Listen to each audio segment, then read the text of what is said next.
जय जगन्नाथ। चतुर्धा और चतुर्विधार अर्थ भिन्न।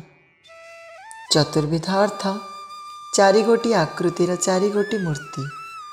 चतुर्धा कहले जनकर चारोटी रूप।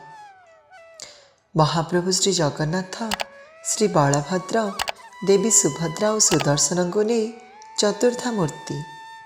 श्री जगन्नाथंकर ही यही चारोटी रूप। महाप्रभु जगन्नाथ स्वयं परम ब्रह्म।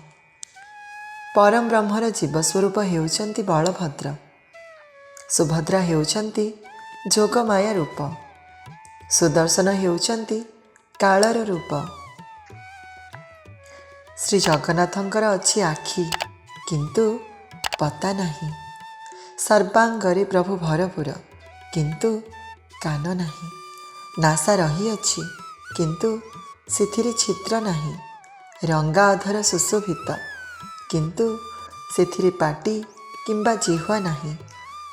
बड़ी आरभुज महाबाहुंकर हाथ प्रसरी आसीछि किंतु से हाथरे आंगुठी नहीं।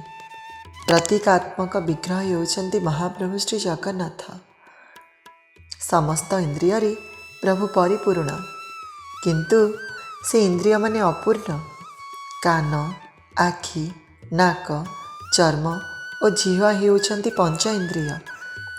महाप्रभु कान नथाई शुणती, हस्त नथाई स्पर्श करती, पलकहीन चकानयन दर्शन करती, जिह्वा नथिले भी आनंदरे से रस आस्वादन करती, नासा नथिले मध्य सुगंध को आघ्राण करिपारती।